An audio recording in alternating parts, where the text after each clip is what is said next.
최평론가님, 오늘 박근혜 대통령이 지금 중동 순방 중이지 않습니까? 그렇습니다. 아랍에미리트에 이제 지금 있는 상황인데 오늘 새벽에 관련 내용을 이제 보고를 받았다고 합니다. 한미 동맹에 대한 공격이다 이렇게까지 이야기했어요. 그렇죠. 사실 뭐 그것도 있지만은 국격이 좀 실추되지 않을까 그런 우려도 좀 해보거든요. 그러니까 저는 이게 안타까운 게 또 대통령이 나라를 비운 상황에서 이런 이제 미국이라고 하는 가장 최우선 시되는 우방 국가에 대한 외교사절이라는 게 그 나라를 대표하지 않습니까? 우리가 쉽게 이렇게 생각해 보면 됩니다. 우리나라에서 미국에 파견한 우리나라 미국 대사가 주미 이제 한국 대사가 저런 테러에 피격을 당했다 그러면은 우리나라 국민들의 감정이 어떨까? 대사라는 자리가 대통령을 대신해서 대통령을 대신하는 거죠. 그렇죠. 그야말로 앰베서더라고 하는 것이 그 국가를 대표해서 이 국가 대표로 나가서 이 관계에 대한 여러 가지 다양한 업무들을 보는 것인데 물론 이제 현지에 또 우리 교포들을 보호해야 되는 책임도 있고요. 그런데 그렇다면 저는 만약에 반대 역지사지의 경우였다면 지금 우리 국론은 들끓어 올랐을 겁니다. 미국과의 관계에 대해서도 굉장히 냉정한 재고들이 이어질만 한데 그러니까 문제는 이제 그 미국 측에서도 이것이 이제 개인 단독범 혹은 배후가 있다 하더라도 이게 대한민국 전체적인 여론과는 무관하다라고 하는 것은 이미 알고 있기 때문에 그래서 지금 이제 이 미국 정부 측에서도 테러는 강력 규탄을 하지만 지금 이제 우리나라 국방부도 오전에 제일 먼저 성명을 냈습니다. 한미 군사훈련에 전혀 지장이 없고 한미 관계도 전혀 문제가 없다.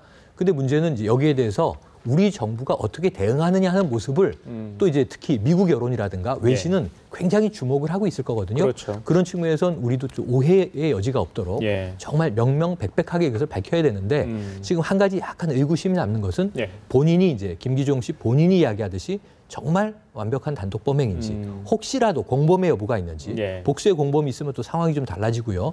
또 배후 세력이 있느냐 이 부분에 대해서도 그러니까 우리 정부 수사 당국이 최대한 빠르게 수사를 해서 명명백백 좀 밝혀야 될 것이고요. 우리 국민들도 답답해하는 대목이고 우리 국민들도 또 우려하는 대목이고요. 이것은 똑같이 또 미국의 여론도 예의주시하고 있다. 지금 저도 아침에 깜짝 놀란 게 국내에 속보가 나온 지 불과 몇 분 되지 않아서 CNN은 모든 정규 뉴스가 다 사라지고 브레이킹 뉴스가 계속 나오고 있고 지금도 그렇더라고요. 아마 오늘 저녁 밤까지도 이 사건으로 계속 갈 것 같은데 우리나라의 또 언론, 방송까지도 지금 외신에서는 또다시 이것을 이제 쿼테이션 한다 그러죠. 인용해서 지금 보도하고 있기 때문에 굉장히 우리가 좀 일관된 논조로 세계 국제사회에 우리나라의 어떤 이 사건에 대한 충격을 똑같이 전달하는 것이 중요할 것 같습니다. 네, 조금 전에 들어온 속보를 통해 보면 한미가 이제 이번 이 피습 사건이 한미 동맹 관계에 악영향을 미치지 않도록 최대한 협조를 하겠다, 노력을 하겠다 이렇게 입장을 밝혔다고 합니다. 이 범인이 리포트 대사를 겨냥을 해서 피습을 한 것. 지금 CNN 방송 모든 보도를 중단하고 특보 체제로 나가고 있는 만큼 그만큼 파급력이 있을 거다라는 기대를 하고 이런 범행을 저질렀다고 저희가 봐야 할까요? 당연하죠. 저는 이제 그러한 것을 이제 염두에 뒀다고 보는데 문제는 뭐냐 하면 이분이 가장 크게 오판한 것은 어찌 보면 이 언론의 주목을 받으려고 하는 것에는 성공했을지 모르겠어요. 이 피의자의 가족이 무슨 이야기를 하고 있냐면 이런 이야기가 지금 이 보도로 전달이 됐는데 본인이 굉장히 애국자인데 본인이 애국자라고 하는 것을 세상이 몰라줘서 불만이 많았다 이런 얘기를 하거든요. 그러니까 이게 애국의 형태라면 굉장히 잘못된 형태로 이제 드러난 것이고요. 이것은 우리가 애국이 아니다라고 해야죠. 이것은 문화운동도 아니고 통일운동도 아니다. 다만 이 사건의 여파가 본인 혼자 뭐 유명해지고 이런 문제가 아니라 본인의 뭐 한미 군사훈련 반대 의지를 전한다고 하지만 결국 전쟁 반대라고 하는 구호를 테러로 알리게 됐다는 이 아주 모순적인 상황 때문에 이 사람은 평화주의자가 아닌 상황이 되는 거거든요. 낙인을 우리 사회가 찍어야 되고요.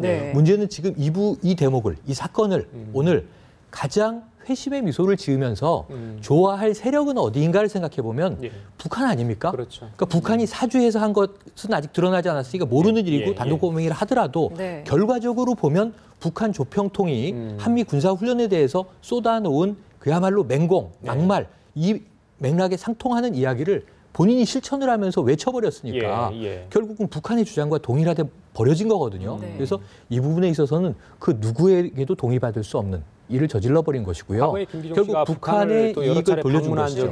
맞습니다. 그러니까 2006년부터 이 반일운동, 독도 지킴이를 시작하면서 2007년에는 집중적으로 여러 차례 방북을 했는데 뭐 개성 나무 심기라든가 행사 자체는 굉장히 친선 우호적인 성격이었습니다만 북한을 방북해서 또 어떤 이제 행보가 있었는지는 아직 이제 드러나지 않았기 때문에 예, 예. 그 이후에 이 방북이 집중적으로 있었던 이후부터 방미 쪽으로 집중 활동을 했다. 이런 이제 성향이 또 드러나기 때문에 예. 이 반미 성향이라고 하는 것은요. 이분이 대학 시절이던 80년대 초반에는 미국 대사에 대한 테러 피습은 국내 역사상 처음 있는 일입니다만 그렇죠. 그 당시에는 이 부산에서도 미 문화원 방화가 있었고요. 예. 서울에서도 미 문화원 점거가 있었거든요. 네. 80년대 초반 대학생들의 반미의식은 좀 일반적으로 높이 고조돼 있었는데 이분은 그로부터 30년이 지났는데도 여전히 폭력적인 수단을 활용한 이 반미 주장을 하고 있고요. 예, 예. 어찌 보면 반미를 통한 통일 주장을 하고 있기 때문에 예. 북한의 주장과 일맥상통하고 있다. 이런 예. 점에서는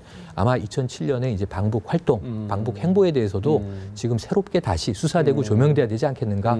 그래서 결국은 북한과 연계가 있든지 없든지 혹은 이게 단독범이든지 예. 혹은 배후 세력이 있든지 예. 이것을 확실히 밝혀줘야 이것이 진보 세력 혹은 또 통일운동을 건전하게 하는 분들에게도 누가 되지 않는 상황이 될 것 예. 같습니다. 평론가님, 그 오늘 오전에 그 현장 상황을 취재했던 기자들에 따르면요, 민화의협 측과 인터뷰를 좀 했는데 일단 초청한 거는 이제 본인이 초청을 받았다고 하니까요. 그렇죠. 예, 그건 인정을 하더라도 행사 같은 경우에 행사 사전 등록을 하고 또 현장에서 등록을 하죠. 자기 이름을 쓰잖아요. 그렇습니다. 항상. 방명록을 그걸 놔두게 돼 그걸 있죠. 하지 않았대요. 네. 하지 않고 바로 그냥 입장을 해서 그 헤드 테이블 오른쪽 뒤편에 앉아 있었다는데 뭐 제지가 뭔가 이름표가 있어가지고 있었다 하더라도 자기 자리에 앉아서는 안 되는데 그러니까 그 사람이 이름이 있었는지 확인이 안 된 거죠. 만약에 그렇죠. 사전 등록을 했다면 이름을 만들어서 그 자리에 앉도록 했을 건데 그런 게 전혀 없었다는 거예요. 그래서 절차는, 민화협 측에서 네. 그런 부분을 강발한 부분에 대해서 자기들이 인정을 했거든요. 예. 인정을 하고 예. 이 유감을 표명하면서 예.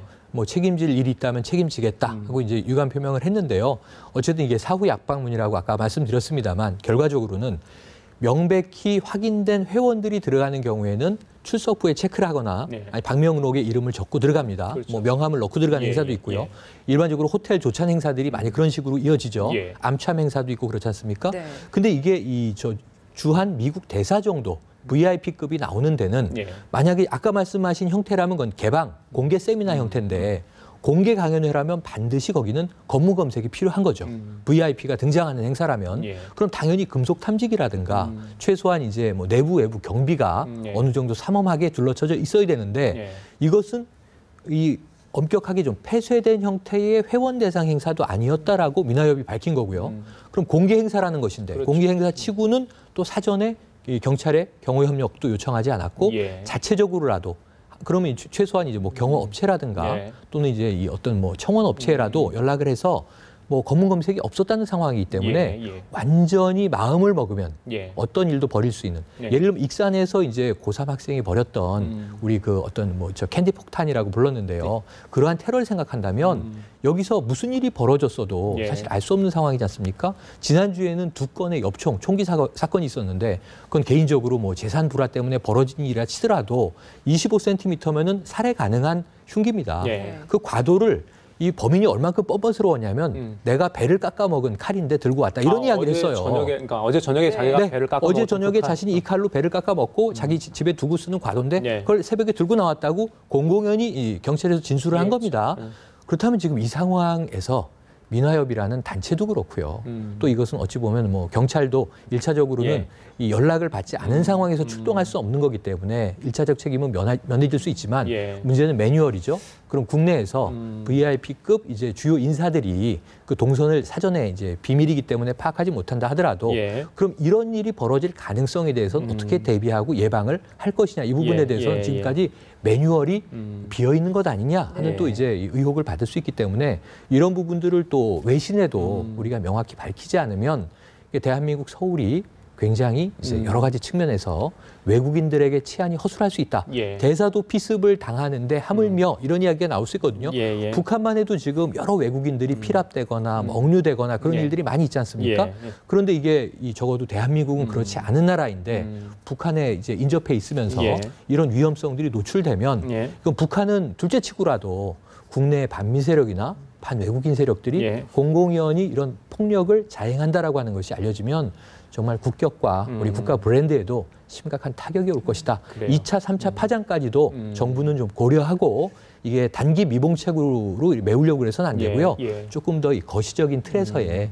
향후 전망 혹은 대책 이런 것들이 필요하다고 보여지네요. 예. 이렇게까지 사고가 나면 굉장히 그 파장이 큽니다. 이게 큰 파장에 비해서 이 김기종 씨가 예전에도 한번 사건을 일으켰었는데 그렇죠. 그에 비해서 처벌이 굉장히 미약하지 않았나라는 생각이 듭니다. 큰 파장에 비해서 어떻게 보십니까? 당시에는 약간 좀 이제 국민 정서상의 여론도 있었어요. 아까 말씀드린 대로 2010년 프레스센터에서 이 일본 대사에게 콘크리트 돌 조각을 던진 게 우선 맞지 않았고요. 그럼에도 불구하고 당시에 적용된 죄는 외교 사절에 대한 상해죄였습니다. 예. 그래서 이제 이게 벌이 과하냐 혹은 뭐 경하냐 우리가 이제 토론은 벌일 수 있겠습니다만 예. 이게 2년 징역에 집행유예가 된 거거든요. 그러니까 형을 살진 않았죠. 집행유예 3년을 받았기 때문에.